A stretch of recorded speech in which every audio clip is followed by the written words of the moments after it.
Welcome everyone. Ma'am आपको कुछ कहना है?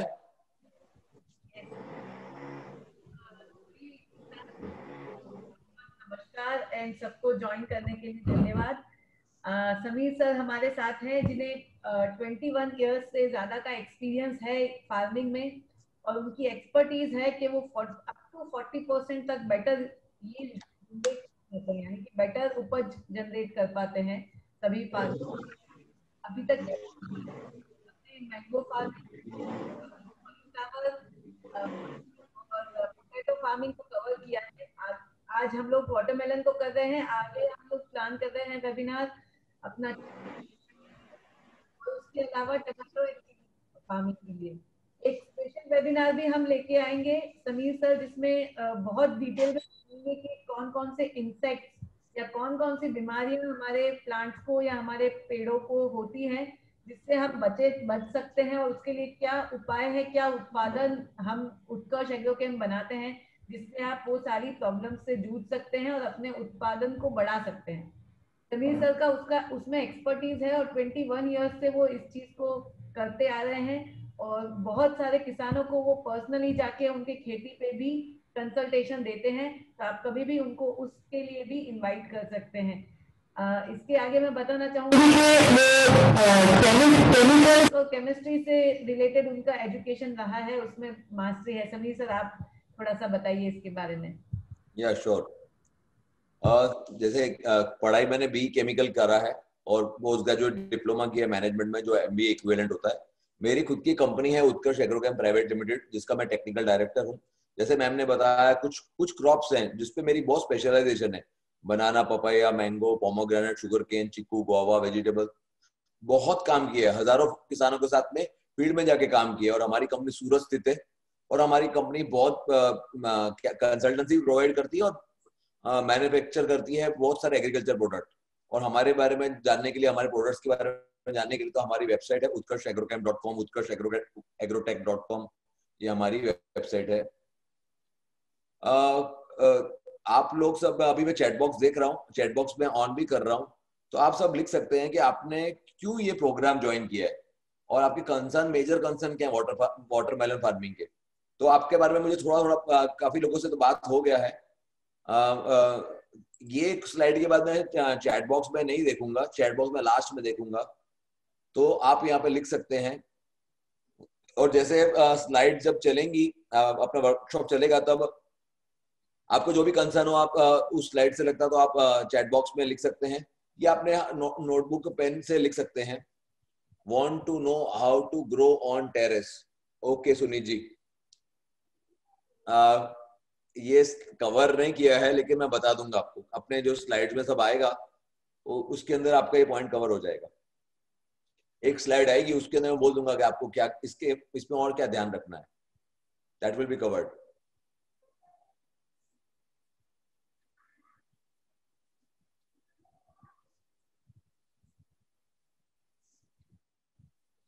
सर आप जितना शेयर करेंगे, जितना पूछेंगे, आपको उतना ज्यादा मैक्सिमम इस वेबिनार से आप लेके जा पाएंगे।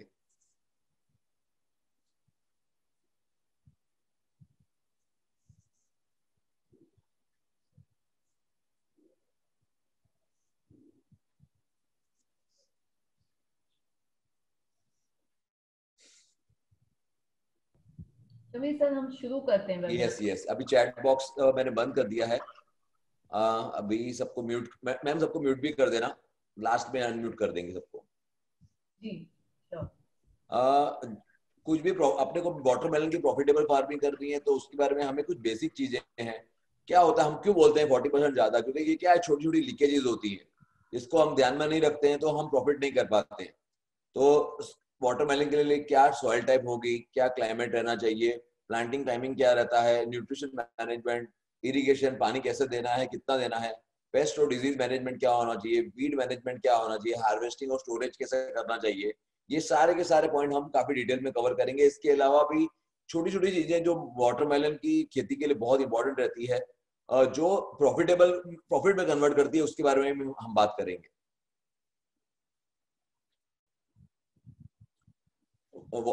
तरबूज, वाटरमेलन जो है वो सैंडी मतलब रेताल जमीन में ज्यादा होता है। मैं साउथ गुजरात से हूँ, तो साउथ गुजरात में नदी किनारे के जो गांव होते हैं या बिल्कुल नदी के किनारे, क्योंकि रेताल जमीन होती है, वहां पर होता है। हमारे गुजरात में, नॉर्थ गुजरात में बहुत बड़े स्केल पर होता है। जैसे अब हमारे एक पार्टिसिपेंट भी हैं यहाँ बनासकांठा से, तो अगर चिकनी जमीन में नहीं होता है, जिसमें क्या बोलते हैं, जो पानी पकड़ के रखती है, उसके अंदर तरबूज को उगाना थोड़ा मुश्किल रहता है। जो जमीन हम लेते हैं वो जमीन का पीएच 6 से 7.5 के बीच में होता है। एसिडिक जमीन, इस 6 से कम की जमीन वो सूटेबल नहीं रहती है। 6 से लेके 6.8 सबसे ज्यादा सूटेबल रहता है। थोड़ा सा जैसे ज्यादा है, मैंने 7.5 तक जैसा लिखा है, स्लाइटली अल्कलाइन जमीन भी चलती है, लेकिन बहुत ज्यादा अल्कलाइन जमीन भी तरबूज के लिए नहीं चलती है। वाटरमेलन को गर्म टाइप का क्लाइमेट चाहिए, सफिशिएंट सनलाइट चाहिए, लेकिन साथ में एकदम ड्राई वेदर होना चाहिए। ड्राई वेदर अपने यहाँ पे ठंड के समय ही होता है, विंटर के समय ही होता है, क्योंकि उसी समय पे पूरा क्लाइमेट ड्राई रहता है। दूसरा, बहुत ज्यादा अगर ठंड हो रही है या फ्रॉस्ट टपकियां पड़ रहा है, जो नॉर्मली हरियाणा वाले एरिया में होता है ऐसा, तो उस एरिया में जब फ्रॉस्ट का पीरियड ना हो तभी आपको करना चाहिए। सीड को उगाने के लिए, वाटरमेलन के सीड को उगाने के लिए 24 से 27 डिग्री सेंटीग्रेड आदर्श टेम्परेचर रहता है, और उसी टाइम पे ग्रोथ भी बहुत अच्छा होता है। रात के समय अगर यही टेम्परेचर रहता है तो फ्रूट का डेवलपमेंट बहुत ज्यादा होता है। काफी सारे स्टेट्स है भारत में जहाँ पे पूरे साल उगाया जा सकता है, जैसे तमिलनाडु है, कर्नाटका है, आंध्र प्रदेश है, उड़ीसा, बंगाल और राजस्थान है। जैसे मैंने बोला कि हरियाणा में फ्रॉस्ट का प्रॉब्लम होता है, तो उसको वो पीरियड अवॉइड करके हम उगा सकते हैं। साथ में गुजरात में और महाराष्ट्र में इस पीरियड में ठंड के समय उगाया जाता है। जमीन कैसे तैयार करें? जमीन को एकदम उगाने से पहले एकदम प्लाव कर लें और एकदम भरभरी बना डालें। नॉर्थ इंडिया के अंदर नॉर्मली सोइंग फरवरी मार्च में होता है, और ईस्ट और वेस्ट इंडिया के अंदर सोइंग नवंबर से लेकर जनवरी के बीच में होता है। वाटरमेलन को दोनों तरह से अपने कर सकते हैं। उसको हम डायरेक्ट सीड से भी कर सकते हैं और ट्रांसप्लांट करके भी कर सकते हैं। प्रिफरेबली डायरेक्ट सीड ज्यादा अच्छा रहता है, ट्रांसप्लांट करने की ज्यादा जरूरत नहीं रहती है, क्योंकि आसानी से हो जाता है वो। वाटरमेलन को करने से पहले हमें, वाटरमेलन जो है वो कुकर बिटर्स फैमिली का है, तो उसमें हमें एटलीस्ट 2-3 साल पहले तक वाटरमेलन नहीं करे रहना चाहिए। जिस जमीन में अपने वाटरमेलन कर रहे हैं, हर साल करते हैं तो कुछ फंगस, कुछ वायरस उसमें सेटल हो जाते हैं, तो हमें क्रॉप रोटेशन करते रहना चाहिए। जैसे क्रॉप रोटेशन में हम चावल की खेती कर सकते हैं, मक्के की खेती कर सकते हैं, सब्जियां उगा सकते हैं जैसे कि टमाटर है, चिली है। तो ये अगर हम करते हैं तो वाटरमेलन के लिए बहुत ज्यादा सूटेबल रहता है। दूसरा, जमीन को तपाना हर क्रॉप के लिए बहुत अच्छा रहता है, उसी तरह से वाटरमेलन के लिए भी अच्छा रहता है। बहुत ड्राई क्लाइमेट है तो नहीं भी करते तो अच्छा है, लेकिन हर खेती से पहले जो जमीन को हमने सॉइल सोलराइजेशन या जमीन को तपाया होता है, तो जो भी हमें मॉइस्चर जमीन में नहीं चाहिए वो उड़ जाता है, और इवन जो जमीन में कुछ तरह के पेस्ट होते हैं वो भी कंट्रोल हो जाते हैं अगर हमने जमीन को तपाया होता है ढंग से। तो ये आगे जैसे मैंने बताया कि नॉर्थ में जनवरी के मिड में या मार्च तक सोइंग होता है, बाकी के एरिया में नवंबर से दिसंबर के बीच में होता है। स्पेसिंग कौन से मेथड में हम लगा रहे हैं, आगे चल के मैं 3 तरह का मेथड बताऊंगा, तो उस तरह स्पेसिंग भी उसके साथ में लिखा रहेगा। तो रो टू रो स्पेस जो रहता है वो 2 से 3.5 मीटर रहता है, और 2 प्लांट के बीच में 60 सेंटीमीटर का गैप रहता है। बीज को 2 से 3 सेंटीमीटर के नीचे लगा के उसको सॉइल को उसको कवर कर डालना होता है। बहुत ज्यादा ऊपर भी नहीं लगाना है, बहुत ज्यादा नीचे भी नहीं लगाना है। 3 तरह से अपने लगा सकते हैं। फिट सिस्टम मतलब खड्डा करके, आगे से उसके फोटो भी मैंने निकाले हैं कि वो क्या होता है। तो चार बीज को लगाते हैं। वो जो खड्डा होता है वो अच्छे गोबर खाद से या कंपोस्ट से भर दिया जाता है, और एक पौधे को रहने दिया जाता है जर्मिनेशन के बाद में। वो कैसे, फरो सिस्टम मतलब कि खड्डा करके अपने करते हैं, तो 2 रो के बीच में 60 से 90 सेंटीमीटर का रहता है, और 2 पौधे के बीच में भी 60 से 90 सेंटीमीटर रहता है। सेम उसी तरह से 3 से 4 आप सीड लगाते हैं और एक सीड को अपने को रहने देना होता है।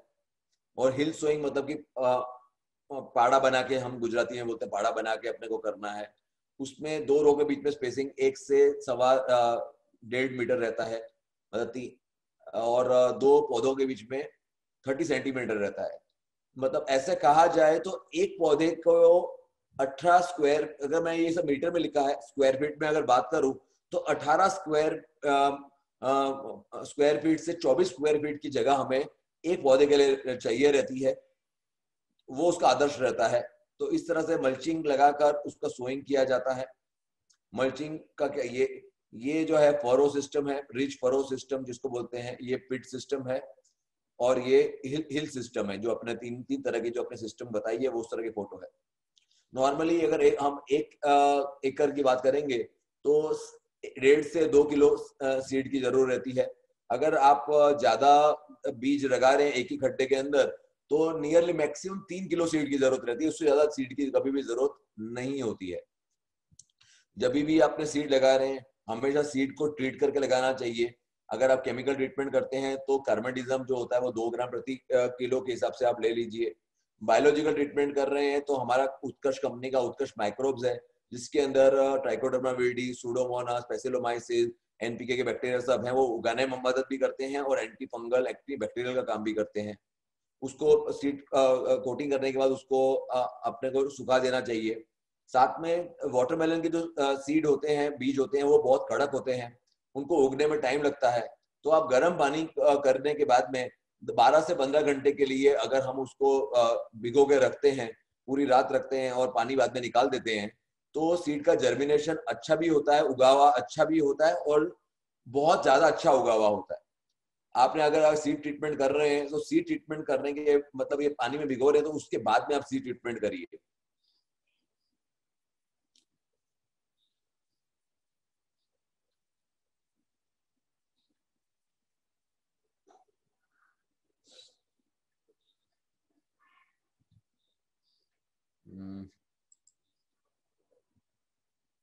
ये हमारा उत्कर्ष कंपनी का माइक्रोब्स है। सीड वैरायटी के बारे में मैं ज्यादा डिस्कशन नॉर्मली नहीं करता हूँ क्योंकि पूरे भारत में होता है।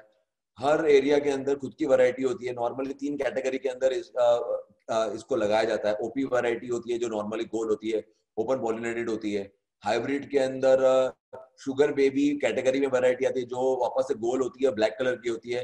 दूसरा आइस बॉक्स होती है जो लम्प क्या बोलते हैं, ओवल शेप की होती है, जैसे पट्टियां होती है।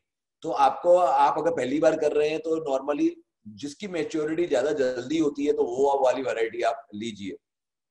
नॉर्मली तरबूज के अंदर हाइब्रिड वैरायटी का तरबूज हमें मिलता है, तो आप अगर जैसे घर में उगा रहे हैं तो आप उसके सीड को लेकर करेंगे तो नहीं होगा।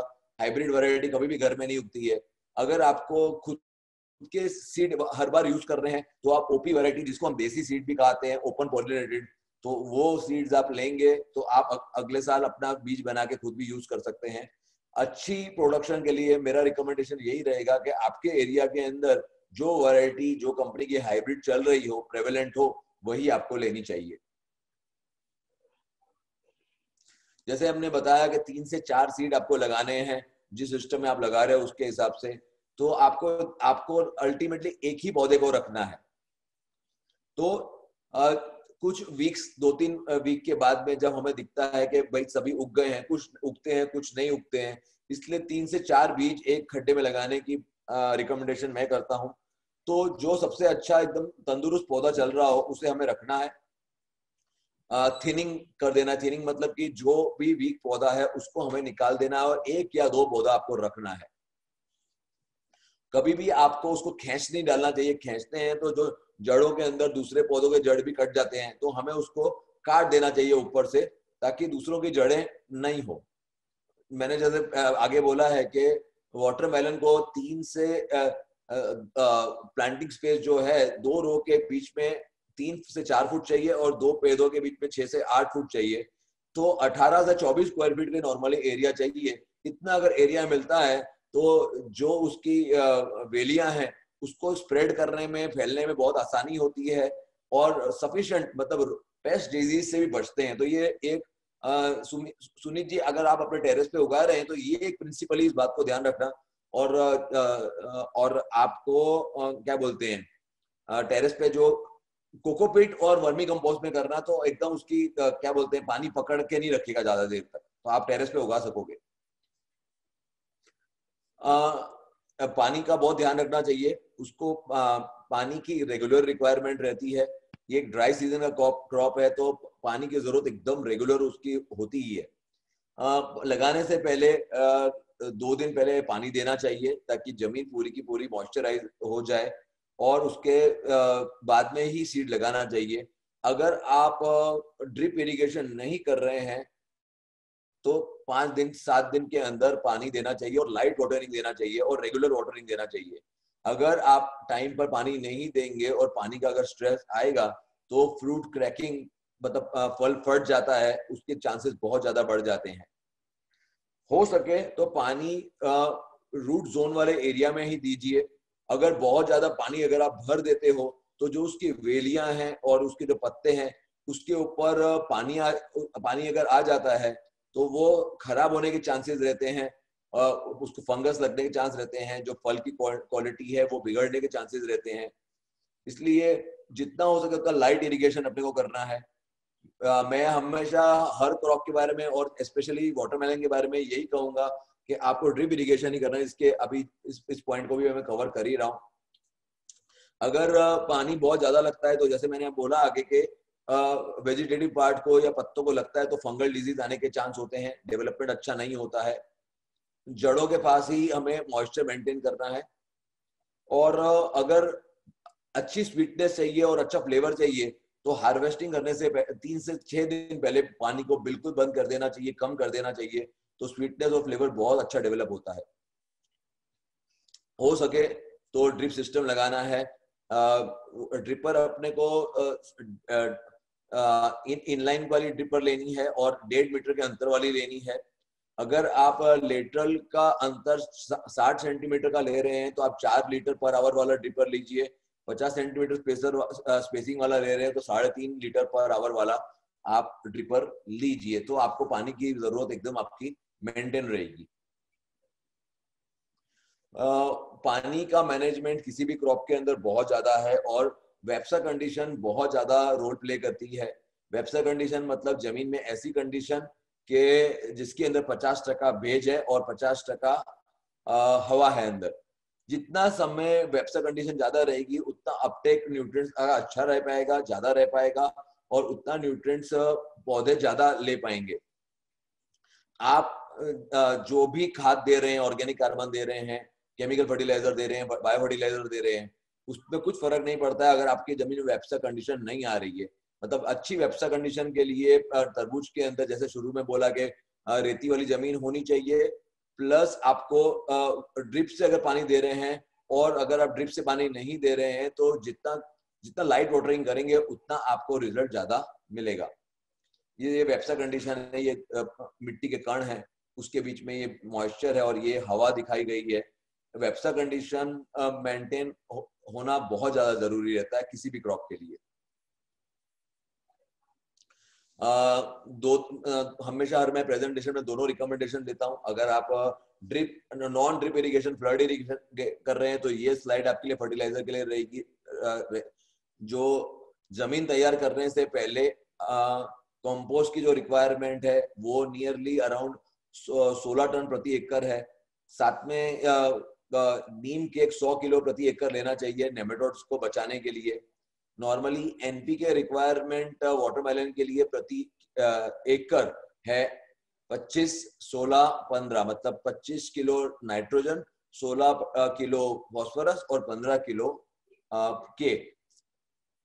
अगर आप खड्डे के अंदर लगा रहे हैं तो 4 से 5 किलो खड्डे के अंदर कंपोस्ट या गोबर खाद दीजिए। साथ में उसके साथ में 30 से 40 ग्राम यूरिया दीजिए, 40 से 50 ग्राम सिंगल सुपर फॉस्फेट दीजिए, और 80 से 100 ग्राम जितना म्यूरेट ऑफ पोटाश दीजिए, तो आपका फर्टिलाइजर रिक्वायरमेंट काफी अच्छा रहेगा।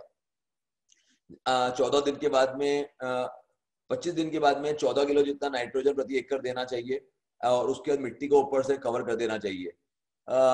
माइक्रोन्यूट्रिएंट की कमी ना हो तो उसके लिए रेगुलर फोलियर स्प्रे करते रहना चाहिए। ड्रिप इरिगेशन के लिए हमारा भी एक शेड्यूल है जो अभी मैं आपको शेयर करूंगा, जिसमें हमने सोइंग से पहले हम बोलते हैं कि डीएपी 50 किलो देना चाहिए, म्यूरेट ऑफ पोटाश 25 किलो देना चाहिए, मार्वल जी ग्रैन्युलेटेड हमारा मैन्योर आता है वो देना चाहिए 10 kg। जैसे जर्मिनेशन के बाद में जड़े बनाने के लिए रूट्स मल्टीप्लायर है, स्ट्रेस फ्री रखने के लिए स्ट्रेस फ्री है, फिर 1261 है, एमएपी है। तो ये शेड्यूल मैं अपना शेयर कर दूंगा अपने ग्रुप के अंदर, तो आप पूरा शेड्यूल उसमें आ जाएगा, जिसके अंदर शुरू के में हमें फॉस्फोरस पे ध्यान देना है, बीच में माइक्रोन्यूट्रिएंट देना है। स्प्रे शेड्यूल भी एक नेक्स्ट स्लाइड में आएगा, वो भी मैं आपको शेयर कर दूंगा। और लास्ट में हमें 0050 मैग्नीशियम सल्फेट ये सब देना है। ये जो शेड्यूल है 90 दिन के क्रॉप के हिसाब से रखा है। अगर आप वैरायटी ले रहे हैं 70 डेज वाली, तो यही इसी शेड्यूल को आप 2-2 दिन पहले करके कर सकते हैं। तो 70 डेज के लिए फॉलो पूरा का पूरा हर चीज को करना है, लेकिन जो ड्यूरेशन वाला जो गैप है वो 2-2 दिन आप पहले कर सकते हैं, क्योंकि ये वैरायटी के ऊपर डिपेंड करता है। मैंने ये शेड्यूल 90 दिन की वैरायटी के हिसाब से बनाया है। वाटरमेलन के अंदर पॉलिनेशन का बहुत ज्यादा महत्व है। पॉलिनेशन मतलब मेल फीमेल का एक दूसरे से मिलना। वाटरमेलन के अंदर पॉलिनेशन अपने आप नहीं होता है, उसके अंदर मेल और फीमेल का फ्लावर एक दूसरे को टच होता है तो ही फल में कन्वर्ट होता है। वाटरमेलन के अंदर मेल और फीमेल, नर और मादा दोनों एक ही प्लांट में होते हैं, लेकिन अलग अलग होते हैं। पहले नॉर्मली मेल फ्लावर आता है वो जो छोटा होता है, और बाद में फीमेल फ्लावर आता है जो बड़ा होता है, जो फल में कन्वर्ट होता है। मेल फ्लावर के अंदर जो फल होता है वो बेस में होता है, और वो बाद में अगर वो सुकड़ जाता है तो आप समझ लेना कि पॉलिनेशन नहीं हुआ है, वो आगे चल के ड्रॉप हो जाता है। अगर हो सके आपके बड़े स्केल पर अगर आप कर रहे हैं तो आप मधुमक्खी की जो पेटी होती है वो अगर आप रखते हैं तो पॉलिनेशन करने में बहुत ज्यादा मदद करती है। नॉर्मली 1 एकड़ के अंदर एक पेटी रखने से काफी अच्छा रहता है। कई लोग हाथ से भी पॉलिनेशन करते हैं। हाथ से अगर आप पॉलिनेशन कर रहे हो तो वो सुबह के टाइम पे करना चाहिए आपको। उसके लिए जो मेल फ्लावर है उसको उठाना चाहिए, तोड़ना चाहिए। उसके जो पेटल्स होते हैं, जो आसपास में जो उसके फूल के पत्ते होते हैं, उसे हमें निकाल देना चाहिए। और मेल को फीमेल के ऊपर ब्रश करना चाहिए, ब्रश लगाना चाहिए। तो इस तरह से जो मेल पॉलन जो रहेगा वो फीमेल के स्टीमन के ऊपर स्टिग्मा के ऊपर लग जाएगा और पॉलिनेशन कंप्लीट हो जाएगा। अगर हम क्या बोलते हैं बीज की पेटी रख रहे हैं तो ये करने की जरूरत नहीं है। पॉलिनेशन बहुत ज्यादा इंपॉर्टेंट है, इसलिए मैं इसके बारे में बोल रहा हूँ। अगर इसका ध्यान हम नहीं रखते हैं, बाकी चीजें अगर कर रहे हैं, तो भी हमें जो उत्पादन चाहिए तो वो हमें नहीं आएगा। अगर अपने शुरू के टाइम पर जो जैसे हम क्या बोलते हैं बॉटल गॉर्ड है, उसके अंदर आगे का भाग तोड़ डालते हैं तो नई फ्लावरिंग आती है।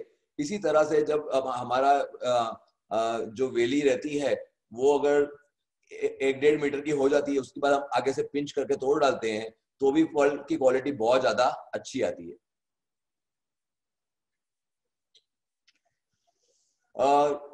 खरपतवार का कंट्रोल, वीट कंट्रोल, निंदामन का कंट्रोल बहुत ज्यादा इंपॉर्टेंट रहता है शुरुआत के स्टेज में, क्योंकि ये वेली है और इसका ये बहुत हैवी फीडिंग वाला क्रॉप है। तो शुरुआत में क्या बोलते हैं खरपतवार से मुक्त, वीड मुक्त रखना बहुत जरूरी है। आप चालू क्रॉप के अंदर वीडीसाइड इसमें यूज नहीं कर सकते हैं, वो बहुत नुकसानकारक रहता है। तो जो करना है आपको पहले 10-15 दिन पहले कर लेना चाहिए। जो भी वीडिंग करना है वो हाथ से ही करना है, बाद में नहीं करना है। हमारा रिकमेंडेशन तो ये है कि वीड्स को अवॉइड करने के लिए आपको मल्चिंग शीट ही यूज करनी चाहिए। मल्चिंग अगर आप यूज करते हैं तो ऐसा डेटा है कि 20 से 30% प्रोडक्शन ज्यादा आता है अगर आप मल्चिंग यूज नहीं कर रहे हैं।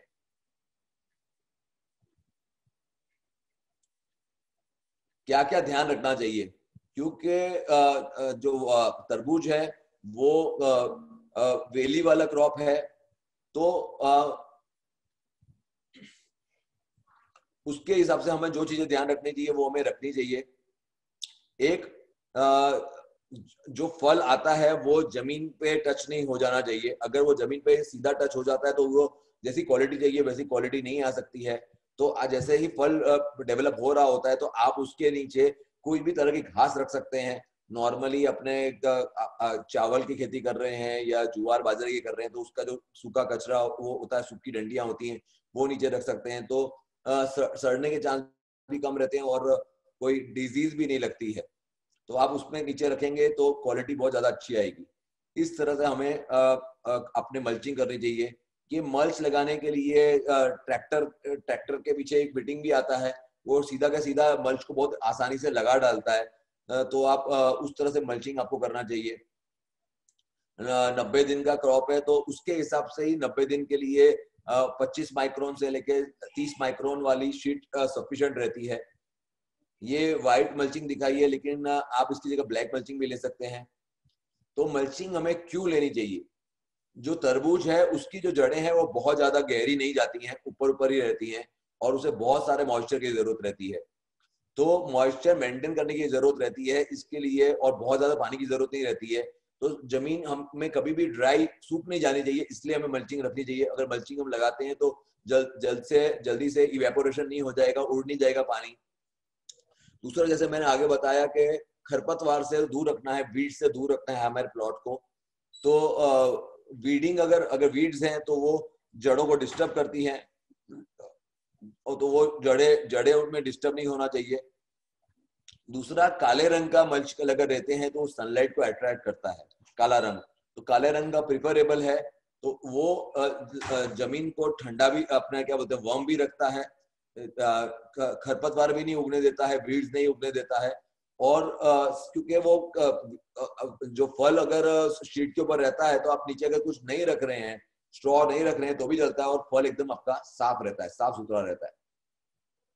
दूसरा, ये भी बहुत अच्छा, ये मेरा प्रैक्टिकल अनुभव है इसलिए मैं स्लाइड शेयर कर रहा हूँ कि जैसे ही आपका उग जाता है, अगर पॉसिबल है तो आप टनल बना सकते हैं जिसे हम रो कवर बोलते हैं।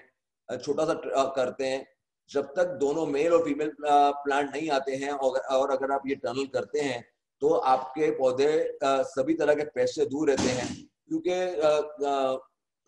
तरबूज के अंदर वायरस लगने के चांसेस बहुत ज्यादा रहते हैं। मोजेक वायरस बहुत जल्दी आ जाता है उसके अंदर। और शुरुआत के स्टेज में अगर हमने उनको कंट्रोल कर लिया, सकिंग पेस्ट को, तो वायरस आने के चांसेस बहुत कम हो जाते हैं और हमको बहुत अच्छा उत्पादन मिलता है। तो हमने जैसे देख लिया कि दोनों मेल और फीमेल दोनों फ्लावर आ गए हैं, तो अपने ये कवर को हम निकाल सकते हैं। हम अलग अलग जो पेस्ट रहते हैं, जो इंसेक्ट रहते हैं, उसके बारे में देखेंगे। जो सबसे ज्यादा नुकसान करता है वो रेड पंपकिन बीटल, जो यही बीटल नॉर्मली बॉटल गॉर्ड लौकी के अंदर भी बहुत नुकसान करती है। ये होल कर डालती है पत्तों के ऊपर और बहुत स्पीड में शुरुआत की स्टेज में पौधे को मार भी देती है। फलों की जो मक्खी रहती है वो नॉर्मली जब फल आ जाता है उसमें मिठास डेवलप हो रही होती है तब वो आती है। उसको कंट्रोल करने के लिए हम फ्रूट फ्लाई के ट्रैप रख सकते हैं। क्योंकि वाटरमेलन को हम खाते हैं एज ए फ्रूट है, लेकिन वो कुकर बीटस फैमिली का है। तो कुकर बीटस फैमिली के अंदर अगर जब भी हम जो ल्यूर ले रहे हैं वो हमें क्यू ल्यूर लेना चाहिए, मिथाइल यूजेनॉल वाली ल्यूर नहीं लेनी चाहिए। हमारी कंपनी क्यू ल्यूर वाला लिक्विड भी बनाती है, मिथाइल यूजेनॉल भी बनाती है, तो उसके हम ट्रैप भी बनाते हैं। तो वो आपको 4 से 6 ट्रैप्स प्रति एकड़, फल जैसे ही आपका इस साइज का हो जाता है तो उस समय आपको लगा देने चाहिए ताकि फल मक्खी का कंट्रोल रहे। फिर व्हाइट फ्लाई भी बहुत कॉमनली देखा जाता है। व्हाइट फ्लाई को हम कंट्रोल नहीं करते हैं तो जैसे मैंने बताया वायरस आने की चांसेस बहुत बढ़ जाते हैं। जैसे आपने अगर रो कवर किया हुआ है तो इसके चांस भी कम हो जाते हैं शुरुआत के स्टेज में। फिर ये ईयर्ड हम बोलते हैं, लीफ ईटिंग कैटरपिलर, इसको अगर बादल अगर हो जाते हैं तो ये बहुत आसानी से बढ़ जाता है। नए पत्ते आते हैं तो नए पत्ते के अंदर थ्रिप्स का अटैक हमेशा देखने को मिलता है। एफिड्स है, एफिड्स भी देखने को मिलती है। हमें इन सबको कंट्रोल रखना चाहिए। लीफ माइनर भी कॉमनली आता है, तो लीफ माइनर को कंट्रोल करने के लिए नीम ऑयल बहुत अच्छा रिजल्ट देता है। हमारी कंपनी का 10,000 ppm का नीमोस गोल्ड के नाम से आता है। स्पाइडर माइट, माइन नहीं है, स्पाइडर माइट है ये। तो अगर आपको अचानक से गर्मी अगर हो जाती है और रात को ठंड का टेम्परेचर है, तो स्पाइडर माइट के होने के आने के चांसेस बहुत ज्यादा बढ़ जाते हैं।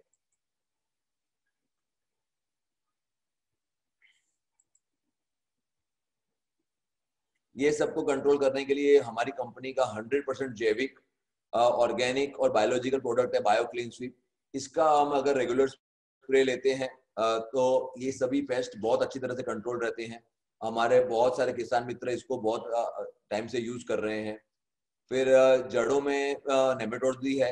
इससे बचने के लिए जैसे शुरू में मैंने बताया था, प्रति एकड़ 100 किलो हमें नीम केक डालना चाहिए।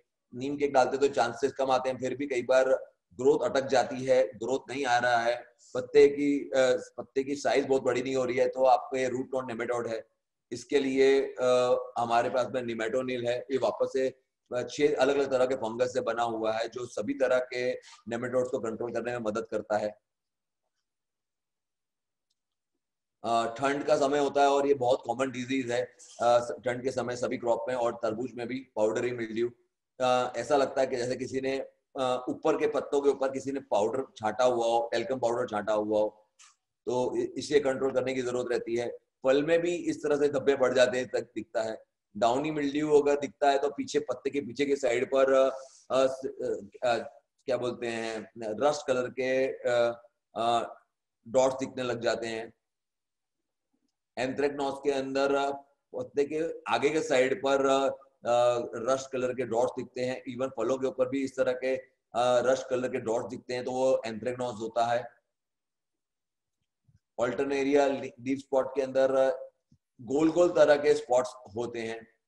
फ्यूजेरियम विल्ट के अंदर, फ्यूजेरियम विल्ट नॉर्मली तब होता है कि ये आपने जमीन को तपाया नहीं है, सॉइल सोलराइजेशन नहीं किया है, क्रॉप चेंज नहीं किया है, दूसरा न्यूट्रिशन को फॉलो नहीं किया है, जो न्यूट्रिशन होना चाहिए उसको फॉलो नहीं किया है। तो जब 2-3 फल जब लग जाते हैं, उस समय अचानक से पूरा का पूरा प्लॉट में सब कुछ मरना शुरू हो जाता है। वो अगर हो रहा है तो फ्यूजेरियम विल्ट है। उससे बचने के लिए हमें जितना हो सके उतना अच्छी क्वांटिटी में ट्राइकोडर्मा विल्डी या हमारा एक फंगफ्री मैं आगे बताऊंगा वो आएगा। फिर ये बर्ड नेक्रोसिस रोग आता है जिसके अंदर फल छोटा रह जाता है। और जैसे मैं वायरस की जो बात कर रहा था, ये मोजेक वायरस के है जिसके अंदर मोजेक डिजाइन बनने शुरू हो जाते हैं। पत्ते के ऊपर भी बनते हैं और फल के ऊपर भी बनते हैं। ये सब तरह के फल को कंट्रोल करने के लिए, डिजीज को कंट्रोल करने के लिए हमारे पास फंगफ्री है। वापस से 6 अलग अलग तरह के फंगस से बनाया गया है। ट्राइकोडर्मा विल्डी, ट्राइकोडर्मा हर्जेनियम, अलग अलग तरह के फंगस इसमें यूज किए गए हैं। ये सभी फंगस के ऊपर बहुत ज्यादा इफेक्टिव है। अब हमें रोग ही ना आए उसके लिए हमें क्या करना चाहिए? पहले एक तो जो मैंने डिस्टेंस शुरू में बताया था वो मेंटेन करना है। बहुत सारे पौधे एक साथ में पास पास में नहीं होने चाहिए। 18 से 24 स्क्वायर फीट के बीच में एक पौधा होना चाहिए। आपके जमीन में कुछ भी पुराने पौधे का कुछ भी पड़ा हुआ है तो वो कंप्लीटली बाहर निकल जाना चाहिए। वो हमें सोई करने से पहले ही दूर हो जाना चाहिए। क्रॉप रोटेशन मैंने जैसे बताया था शुरू में कि नॉन कुकरबिटस फैमिली की चीजों को लगाना है, जैसे मिर्ची है, टमाटो है, राइस है, मक्का है, वो उन सबको लगाना है। सॉइल सोलराइजेशन करना है। हर पौधे को संपूर्ण तरह से सनलाइट और हवा मिले उस तरह से करना हुआ है। ओवरहेड इरिगेशन मेथड मतलब बहुत ज्यादा पानी नहीं देना है, लाइट इरिगेशन देना है। जहां पे भी जरूरत पड़े उस समय अलग अलग रोग के हिसाब से हमें, डिजीज के हिसाब से हमें वो देना है। ये हमारा स्प्रे शेड्यूल है, प्लांट प्रोडक्शन शेड्यूल है, फर्टिलाइजर शेड्यूल है, जिसके अंदर हमारे अलग अलग प्रोडक्ट्स के साथ में जो भी साथ में फंगीसाइड या पेस्टिसाइड की जो जरूरत रहती है, कुछ हमारी प्रोडक्ट्स भी हैं। जैसे कि हम वायरिम्यून का रिकमेंडेशन करते हैं 36वें दिन पे, ताकि वायरस नहीं आए। माइट्स को कंट्रोल करना है, थ्रिप्स को कंट्रोल करना है। तो ये पूरा हमारा शेड्यूल है जो बहुत साइंटिफिकली डिजाइन किया हुआ है। स्टेज के हिसाब से हमने सब कुछ रिकमेंड किया है। मैं ये ग्रुप के अंदर ये शेड्यूल डाल दूंगा। तो इस तरह से हमें इस शेड्यूल को फॉलो करना है। स्प्रे को जो लोग भी फॉलो करते हैं उनको बहुत अच्छा रिजल्ट मिलता है। अभी अपने बात देखते हैं अलग अलग तरह के न्यूट्रिशन के बारे में। तो ये अपने जो मेजर अपने को जो न्यूट्रिशन के जो रिक्वायरमेंट है, जो primary nutrient carbon, hydrogen, oxygen है। मेजर में नाइट्रोजन, फास्फोरस, पोटेशियम है, सेकेंडरी में कैल्शियम, मैग्नीशियम, सल्फर है। हर तत्व का बहुत ज्यादा इंपॉर्टेंस है। माइक्रोन्यूट्रिएंट 6 तरह के, iron, zinc, boron, manganese, copper, molybdenum है। अब अपने देखते हैं कि कौन सी डेफिशिएंसी होती है तो किस तरह का हमें हमारा पौधा दिखाई देता है। जैसे अगर अपने लोअर लीव्स, पुराने पत्ते में पूरा का पूरा पीलापन आ रहा है और नसें अपनी उसकी ग्रीन टाइप की हैं, तो वो नाइट्रोजन की कमी है। आपका अपने जो फल की शेप भी नहीं बनती है और कलर भी नहीं बनता, कलर भी लाइट होना शुरू हो जाता है। जैसे मैंने आपको बताया कि बिल्टिंग शुरू हो जाती है, तो नाइट्रोजन की कमी के कारण भी बिल्टिंग होती है।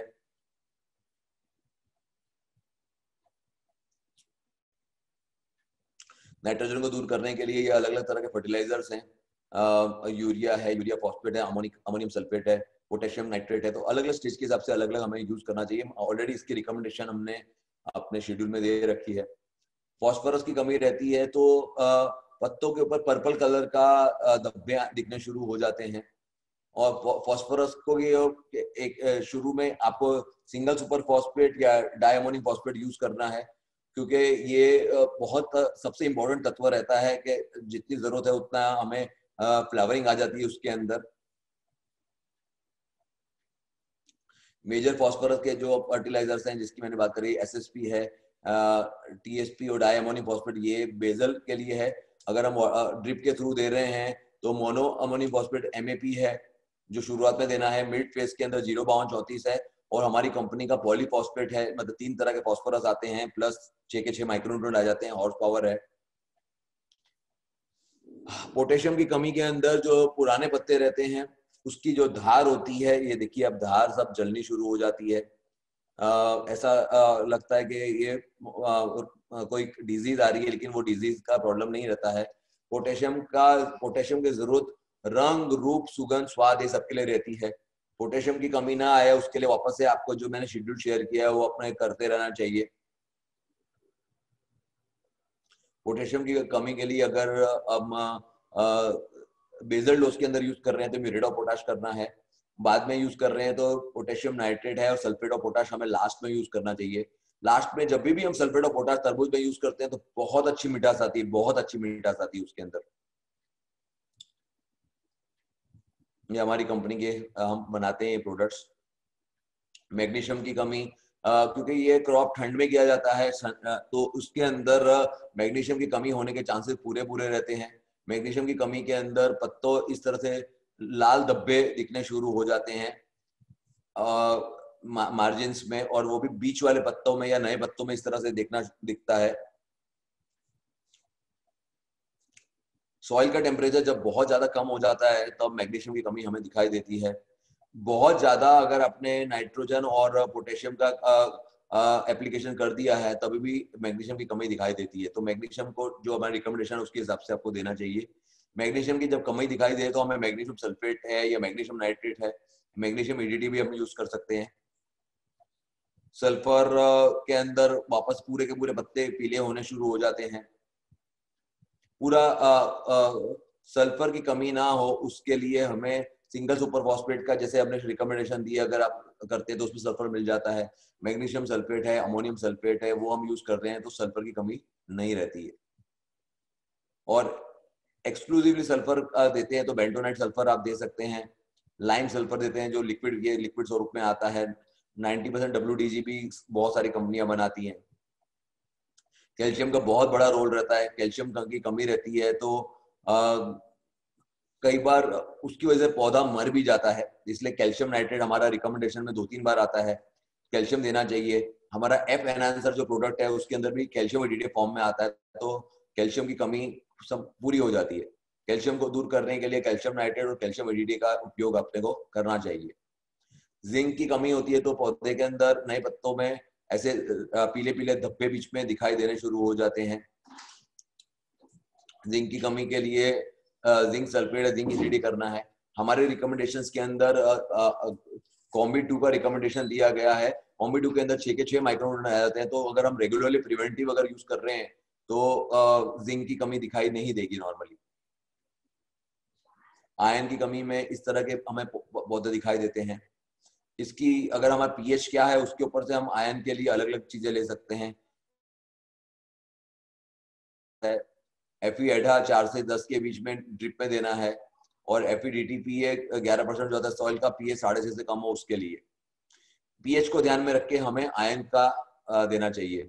बोरॉन बहुत इंपॉर्टेंट रोल प्ले करता है। बोरॉन की कमी की वजह से फल फट भी जाता है, तो बोरॉन की कमी ना आए उसके लिए हमें रेगुलरली एफ एनहांसर है, डाइसोडियम ऑक्टाबोरेट है, उसको हमें देना चाहिए। ये देखिए इस तरह से फल फट जाता है। ये पहले से अगर हमने बोरॉन नहीं दे रखा है तो ही फटने का प्रॉब्लम आता है। ये पानी की कमी के कारण भी आता है। मान्या जी, आप ऐसा करिए, आपका जो प्रश्न आ रहा है वो आप लिख लीजिए, मैं आपका सवाल का जवाब लास्ट में पक्का दूंगा, आप लिख लीजिए। कॉपर की कमी के अंदर इस तरह से पौधा हो जाता है।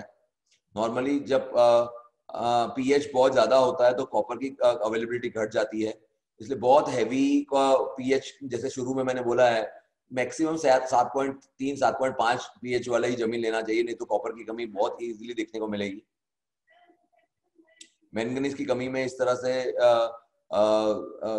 पत्ता बन जाता है, लगता है कि जैसे आयरन की कमी है, मैंगनीज की कमी है, ऐसा दिखता है। लेकिन हमने प्रिवेंटिव के अगर हम प्रिवेंटिव में अगर हम कॉम्बिटू यूज कर रहे हैं, 6 के 6 माइक्रोन्यूट्रन का यूज कर रहे हैं, तो ये सब कमियां हमें बहुत कम देखने को मिलती है। दूसरा, सिलिका बहुत इंपॉर्टेंट रोल प्ले करता है, क्योंकि तरबूज के अंदर बहुत ज्यादा क्या बोलते हैं, एफिड्स है, थ्रिप्स है, माइट्स है, ये सब बहुत प्रॉब्लम आता है। अपटेक का भी बहुत प्रॉब्लम आता है, तो उसके लिए सिलिका का रोल बहुत ज्यादा रहता है।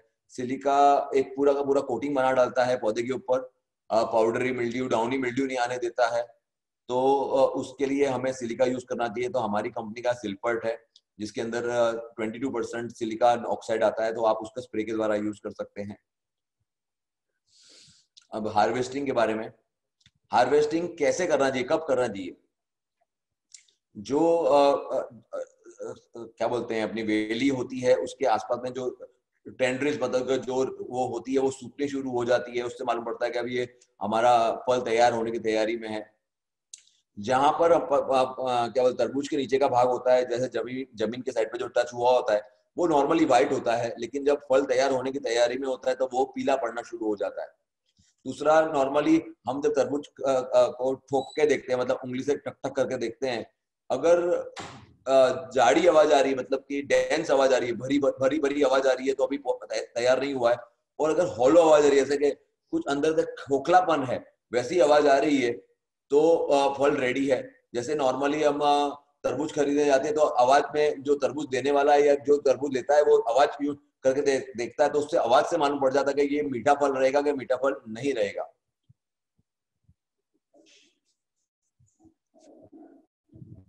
फल तैयार हो रहा होता है कि फल जैसे काफी सारे पौधों के अंदर फल बाद में तैयार होता है, लेकिन तरबूज के अंदर पौधे के साथ जुड़े हुए ही फल तैयार होता है। इसलिए कभी भी हमें जो फल तैयार नहीं हुआ उसको कभी तोड़ना नहीं है। जैसे आम है, केला है, पपीता है, वो बाद में तैयार होता है, लेकिन वाटरमेलन के अंदर बाद में कुछ भी शुगर फॉर्मेशन नहीं होता। जो शुगर फॉर्मेशन होना होता है, जो कलर आना होता है, वो वेली के साथ नहीं आता है। इसलिए हमेशा हमेशा उसको पूरे के पूरे तैयार फल को ही हमें तोड़ना होता है। तोड़ने का तरीका ये रहता है कि उसका जो तरबूज के जो ऊपर का पहाड़ होता है उसको क्या बोलते हैं, चक्कू से काटना होता है। दूसरा क्या बोलते हैं कि जो क्या होता है कि वेली होती है, जो उसका क्या बोलते हैं, स्पाइरल कॉइल जो रहती है, वो अगर आधी मर गई है तो भी अपने को मालूम पड़ जाता है कि अपना फल तैयार हो गया है। इस तरह से खेत में हार्वेस्टिंग हो रही है। स्टोरेज, अपना अगर फल अपने तोड़ लेते हैं, उसके बाद में साइज के हिसाब से उसका सॉर्टिंग करना चाहिए, जैसे अब बाकी चीजें का करते हैं। जो खराब फल है उसको अलग कर देना चाहिए, एक साइज के, एक तरह के साइज का एक साथ में भेजना चाहिए, तो हमें भाव बहुत अच्छा मिलता है। मैक्सिमम 2 वीक तक हम इसको स्टोर कर सकते हैं। 15 डिग्री टेम्परेचर के कोल्ड स्टोरेज में हमें उसको रखना चाहिए। ये बात का ध्यान रखना चाहिए कि जहां पर इसको स्टोर कर रहे हैं वहां पर सेब या केला नहीं होना चाहिए, नहीं तो तरबूज के फ्लेवर चला जाता है, तो उसको ध्यान रखना चाहिए। ये डेफिशिएंसी का चार्ट है। ये चार्ट मैं हर अपनी प्रेजेंटेशन में दिखाता हूँ कि हर तत्व का, हर पानी का, हर चीज का महत्व रहता है। लाइट का महत्व है, पानी का महत्व है, हर तत्व का महत्व है। तो हर तत्व को आपको देंगे तो ही आपको जो प्रोडक्शन चाहिए वो प्रोडक्शन नहीं मिलेगी। एक भी तत्व अगर आप मिस कर रहे हैं तो यील्ड में कमी आ जाएगी और आपको जो प्रोडक्शन चाहिए वो नहीं आएगी, तो जो प्रॉफिटेबिलिटी चाहिए वो प्रॉफिटेबिलिटी नहीं आएगी। ये हमारे जो रिकमेंडेशन मैंने दी है वो हमारे अलग अलग स्टेजेस के अंदर, जैसे शुरुआत में मार्वल जी है, रूट्स मल्टीप्लायर है, स्ट्रेस फ्री है, माइक्रो जी है, हॉर्स पावर है, ये सब देना रहता है, रिलीज है।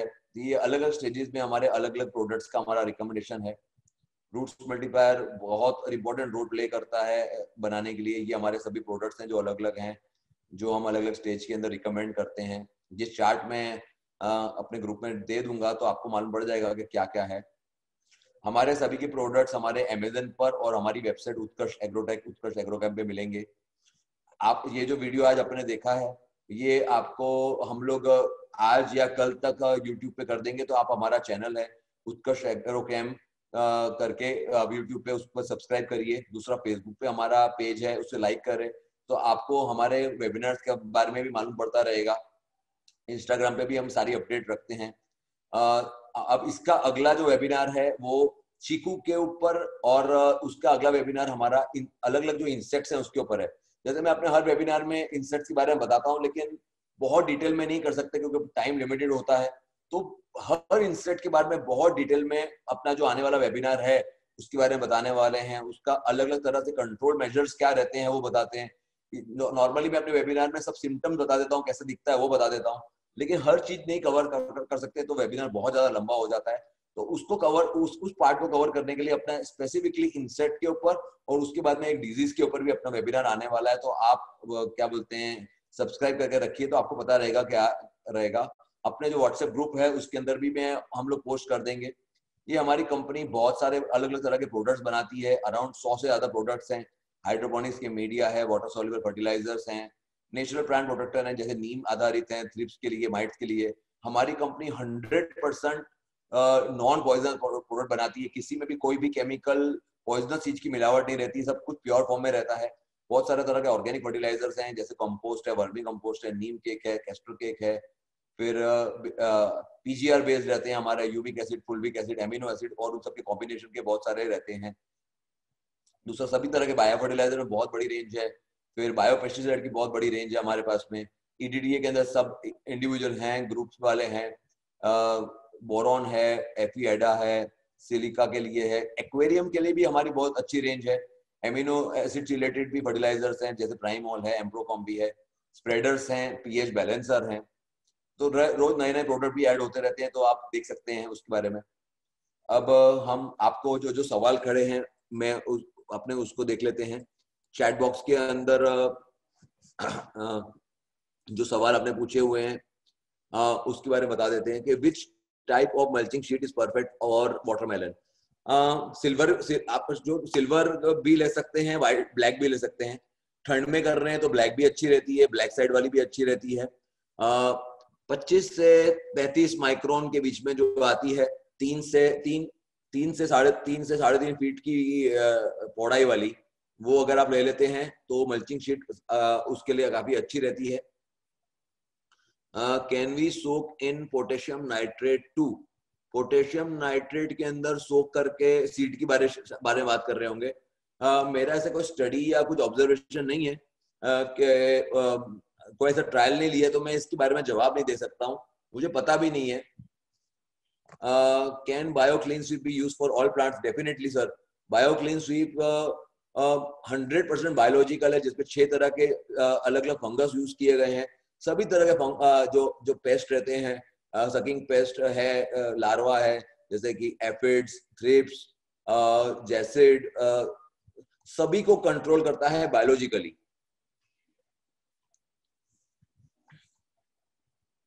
अभी आप हाथ खड़ा करेंगे तो मैं आपको क्या बोलते हैं अनम्यूट भी कर दूंगा। आप पूछ भी सकते हैं एक एक करके। आप हैंड रेस करिए सर।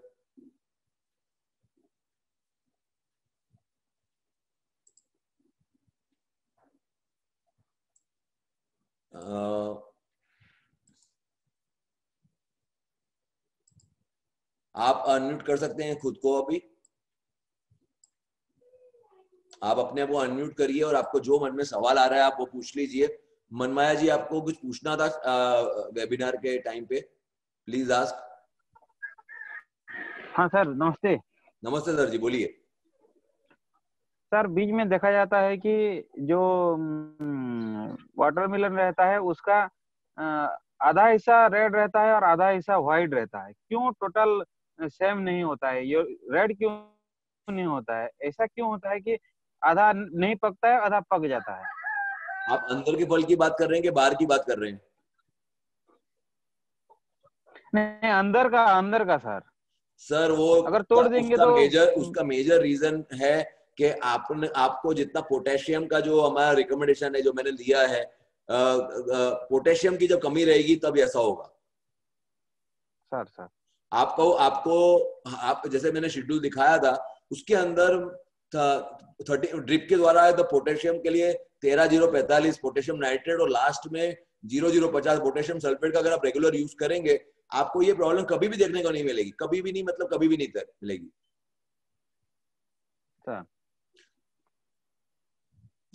और कोई सवाल sir ji? Thank you. Sethi ji, आप जैसे पूछ रहे हैं कि what is the best time to apply clean sweep, हमारा रिकमेंडेशन ये रहेगा कि हर हफ्ते हर 10 दिन में आप कुछ ना कुछ पक्का यूज करिए। जो हमारा फर्टिलाइजर रिकमेंडेशन है उसके साथ में एक बार बायो क्लीन स्वीप, एक बार नीम बेस, एक बार अगर कोई पेस्ट सही में बहुत ज्यादा अटैक कर रहा है तो उसके लिए ले लीजिए। साथ में येलो स्टिकी ट्रैप भी हम लगा सकते हैं, एक कर में 5 से 7 जितने, ताकि व्हाइट फ्लाई का भी कंट्रोल रहे। व्हाइट फ्लाई का कंट्रोल रहता है तो जो वायरस आने के चांसेस रहते हैं वो नहीं रहते। जैसे मैंने रो कवर के बारे में बोला था, तो रो को कवर करते हैं तो ये सब बायो पेस्टिसाइड की जरूरत एटलीस्ट पहले 30 दिनों के लिए बहुत कम रहती है और वही मेजर क्रिटिकल पीरियड रहता है तरबूज के अंदर प्रोडक्शन का। सर, मैंने आपको सबको अनम्यूट करने के लिए कर दिया है, आप अपने आप को अनम्यूट करके कुछ भी सवाल पूछ सकते हैं। ये सुनीत जी, आपने अभी अपने आप को अनम्यूट किया, पूछिए, आपको कुछ सवाल आ रहा है तो। हाँ, मुझे ये पूछना है कि जैसे आपने नीम का भी बताया कि neem can be also used as a pesticide, natural pesticide, तो उसको बायोक्लीन के साथ मिक्स करने की जरूरत है कि डायरेक्टली हम नीम का भी और इसका दोनों का अलग अलग कर रहे हैं? आप दोनों के साथ में भी यूज कर सकते हैं अगर आपको अटैक बहुत ज्यादा है तो, लेकिन अगर प्रिवेंटिव यूज कर रहे हैं तो आप अलग अलग करिए। एक बार आप बायोक्लीन स्वीप कर लीजिए, एक बार आप नीम बेस्ड, हमारा जैसे हमारे 3 वेरिएंट है, 300 ppm, 1500 ppm, 10,000 ppm, तो आप कोई भी उसमें से यूज कर सकते हैं एज पर डोज। दोनों को साथ में यूज करने की जरूरत नहीं है क्योंकि दोनों का काम नियरली सेम ही है, लेकिन काम करने का तरीका अलग है दोनों का। तो मतलब आपके 300 ppm वाला अगर होगा तो कितना डाइल्यूशन करके मतलब वो करना होता है? 300 ppm अगर है तो आप 3 से 4 ml आप लीजिए पर लीटर वाटर। अगर 1500 ले रहे हैं तो 2 से 3 ml लीजिए, और अगर 10,000 ले रहे हैं तो 1 to 1.5 ml लीजिए। Thank you sir. आपके जो प्रैक्टिकल प्रश्न है ना सर, जैसे मनमाया जी ने पूछा है, वो अगर आप पूछते हैं तो क्या है कि मैं अपने एक्सपीरियंस के बारे में बता सकता हूँ कि ये अगर ध्यान रखेंगे तो बहुत अच्छा रहेगा। बाकी अगर आप ये शेड्यूल फॉलो करते हैं, बहुत मतलब एकदम कॉस्ट इफेक्टिव शेड्यूल है और एकदम प्रॉफिटेबल की तरफ जाता है। अगर आपको सिर्फ 5 से 6 रुपए प्रति किलो मिलता है ना, और तो भी बहुत अच्छा किसान कमाते हैं उसमें। कई बार किसानों को तो 10-10 रुपए किलो में मिलता है।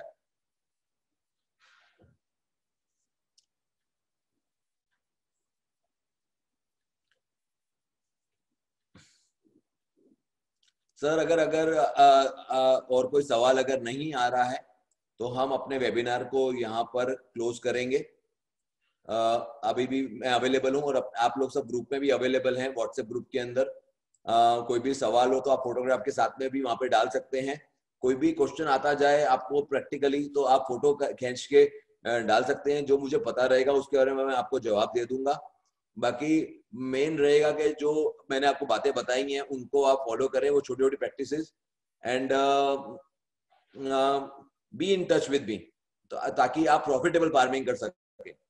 और ये जो आज का वीडियो है ये आज या कल में यूट्यूब के ऊपर हम लोग अपलोड कर देंगे। तो आप अपने दोस्तों को जो आपके साथ में जो नहीं देख पाए हैं उनको आप शेयर कर सकते हैं ताकि वो इनका लाभ ले सकें।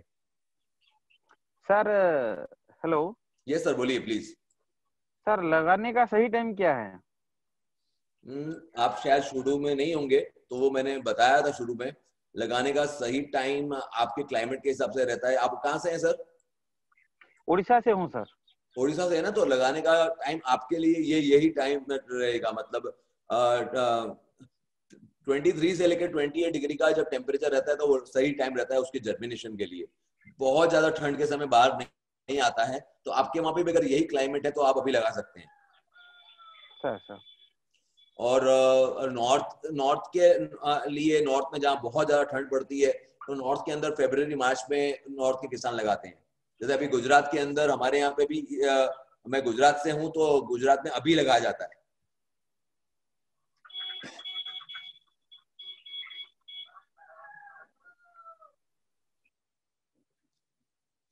Sir everyone, thank you very much for being a very good participant. और मैं आपके सबके संपर्क में रहूंगा ही। मैं अभी शेड्यूल डाल दूंगा सर व्हाट्सएप के ग्रुप के अंदर। कुछ भी आपका मिस नहीं करेगा। है सर ये आम की बगीचा में इंटरक्रॉप कर सकते हैं क्या? आम के बगीचे में इंटरक्रॉप अभी नहीं कर सकते हैं, मॉनसून पीरियड में कर सकते हैं, हार्वेस्टिंग के बाद में। हार्वेस्टिंग सितंबर ऑनवर्ड्स हमारा रिकमेंडेशन बिल्कुल नहीं रहता है, क्योंकि आम की खेती में डिस्टर्बेंस आता है इसलिए। और बनाना में तो अगर बनाना 2 महीने का है तो उसके अंदर कर सकते हैं। बनाना में कर सकते हैं आप, रूट्स वाले कोई भी क्रॉप कर सकते हैं, टर्मरिक कर सकते हैं, जिंजर कर सकते हैं, लेकिन नॉर्मली जो भी नहीं बनाना के नहीं, अंदर। वाटरमेलन कर सकते हैं क्या सर? वाटरमेलन बनाना के अंदर नहीं, वाटरमेलन में मजा नहीं आएगा। वाटरमेलन के अंदर कुछ भी रिकमेंडेड नहीं है करने के लिए सर। वाटरमेलन बहुत शॉर्ट ड्यूरेशन क्रॉप है, वेरी हैवी, बहुत हैवी फीडर क्रॉप है, बहुत हैवी फीडिंग रहता है उसका। आप कुछ भी करेंगे तो वो आपके क्रॉप को नुकसान करेगा। Thank you sir. Thank you sir, thank you very much. अगर अभी भी सवाल है तो अपने बात करेंगे, नहीं तो अपने वेबिनार को यहीं पे कंप्लीट करेंगे। और आप लोग मुझे कॉल भी कर सकते हैं कुछ भी पूछने के लिए। Thank you everyone sir.